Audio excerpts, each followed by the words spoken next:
कवठे कांचवाडीच्या श्री विरोबा महाराज यात्रा कमिटीच्या वतीनं ही जी पहिल्यांदाच बैलगाडा शर्यत आयोजित केली आहे, त्या यात्रा कमिटीला सर्व बैलगाडा मालकांना, बैलगाडा शौकीनांना मनापासून शुभेच्छा देतो। यासाठी उपस्थित असणारे भीमाशंकर सहकारी साखर कारखान्याचे माजी चेअरमन देवदत्तजी निकम, शेखर पाटील पासूनकर, पंचायत समिती सदस्य अरुणाताई घोडे, दामोशेठ घोडे, सगळेच उपस्थित मान्यवर, सर्व बैलगाडा मालक, शौकीन।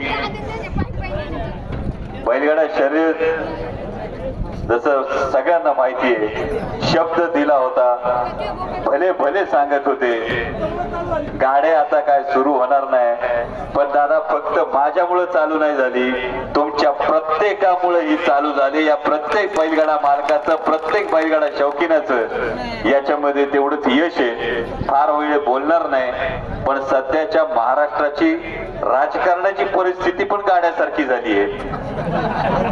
म्हणजे बारी बसवायला कंच बी पहिल्याना पण बारी बसवा। फक्त आमचं म्हणणं एवढंच आहे का आता 3 मालकांची एकत्र जोडणी झाली आणि गाडा चाललाय, पण गाडा चाललेला असताना शेतमालाला भाव पाहिजे, आमच्या दुधाला भाव पाहिजे, आमच्या तरुणांना नोकरी पाहिजे, या गोष्टी लक्षात ठेवायला लागतील।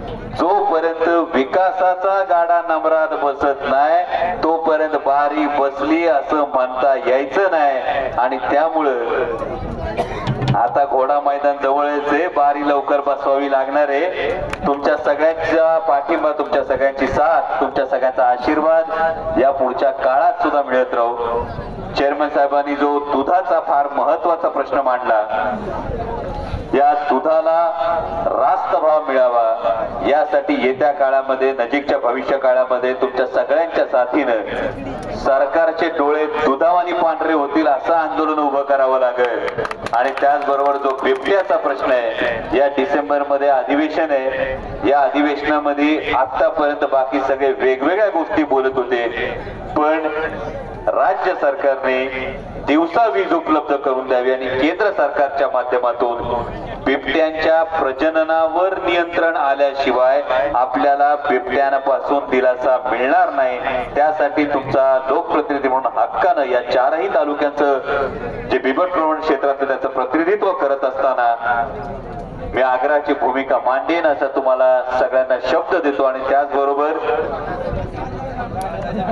घाटाच्या भित्ती या 100% होणार एवढंच नाही तर आता सरकारने एकीकडून आता कोण नक्की विरोधक आहेत बघा, जो घाटाला निधी देता येत होता तो निधी देण्याचा निकष आता बदललाय, त्यामुळे तो निकष परत घाटाला निधी आला पाहिजे यासाठी बदलून घेतो, त्याची काळजी करू नका। त्याचबरोबर पालकमंत्र्यांकडे, मागच्या पालकमंत्र्यांकडे मागणी केली होती आणि त्यावेळी आताचे पालकमंत्री सुद्धा उपस्थित होते, त्यांनी अनुमोदन दिलं होतं आणि ते म्हणजे एक मॉडेल घाट।